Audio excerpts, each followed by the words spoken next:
No one tells you this when you're young.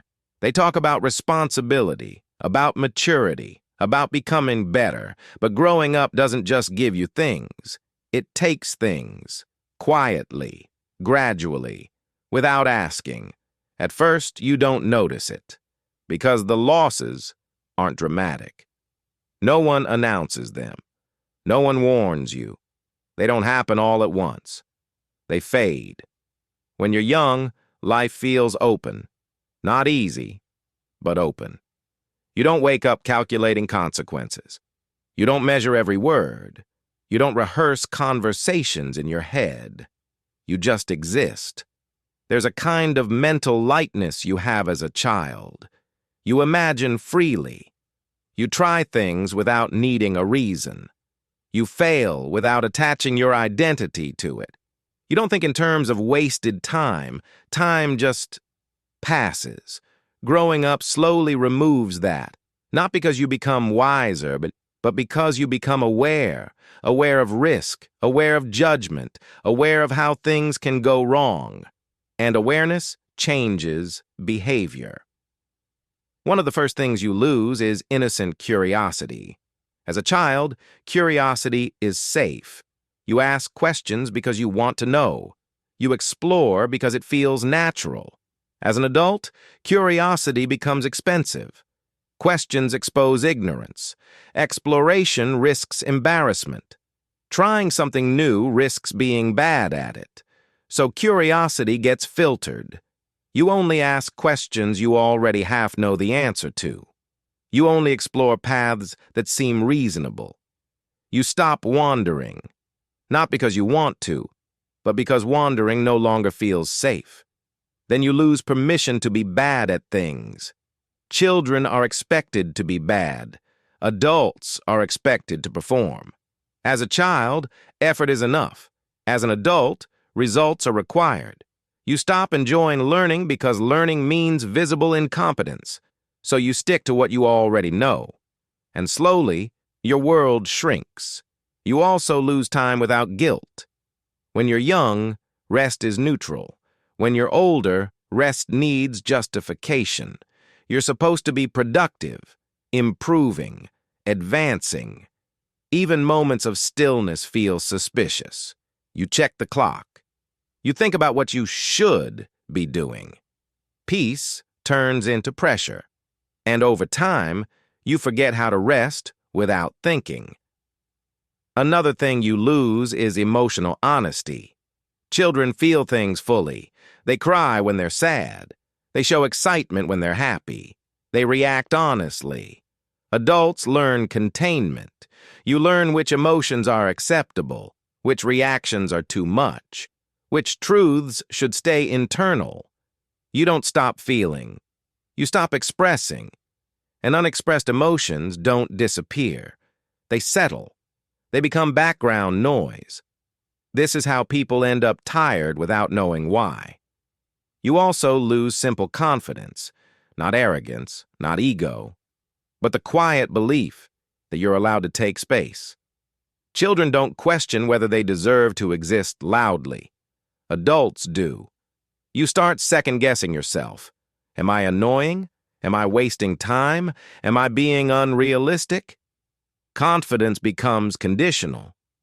You only feel it when you're succeeding. The moment you're uncertain, it disappears.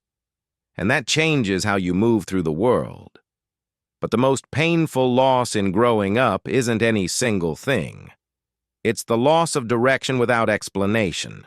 As a child, direction is external: school, parents, structure. As an adult, direction is internal, and no one teaches you how to build it. You're told to figure it out, but no one explains what it even is. There's another loss that doesn't get talked about enough. You lose the feeling that life is flexible. When you're young, nothing feels final. Even mistakes feel temporary. You believe there will always be another chance, another reset, another beginning. But as you grow older, life starts to feel more rigid. Decisions harden, paths narrow, doors don't just close, they disappear. Not because opportunity vanishes, but because courage does. You start believing that changing direction requires a disaster to justify it. So instead of choosing change, you wait for permission from pain. You also lose the ability to be fully yourself in one place. As an adult, identity fragments. You're one person at work, another with family, another with friends, another alone. You learn to edit yourself constantly, not lying, just adjusting. And adjustment becomes habit. Eventually, you forget which version is real because all of them are partially true. This constant self-monitoring is exhausting. It's why silence feels heavy, why stillness feels uncomfortable, why people avoid being alone with their thoughts. Because when the noise stops, the gap between who you are and who you became becomes impossible to ignore. Growing up also means losing forgiveness from yourself. As a child, mistakes are expected. As an adult, they're internalized. You don't just fail, you judge. You replay moments, you rewrite conversations, you punish yourself quietly, not to improve, but to atone. Self-criticism becomes a form of control. If I'm hard enough on myself, maybe I won't mess up again. But it never works that way. It only makes risk feel heavier and confidence more fragile. You also lose shared vulnerability. As a child, fear is visible. Sadness is acceptable. Confusion is normal. As an adult, vulnerability becomes strategic. You only reveal what's safe. Only share what's polished. Only admit what won't change how you're seen. So everyone appears fine, while quietly struggling. This creates a strange loneliness, not the absence of people, but the absence of being truly seen. And the longer this goes on, the more distant life feels, even when it's full. Another thing that fades is hope without conditions. Hope becomes transactional. I'll be hopeful if this works out. I'll relax once I'm stable. I'll be happy after this phase. Happiness gets postponed. Peace becomes a future event. Life turns into preparation for living, instead of living itself. And one day you realize you've been waiting for permission to feel okay. Growing up also costs the belief that effort guarantees meaning. You work, you sacrifice, you push through. But sometimes, nothing changes. No reward, no recognition, no clarity.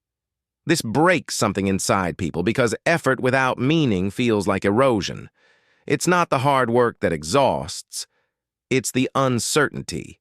And uncertainty over time turns into quiet despair. This is where many adults get stuck.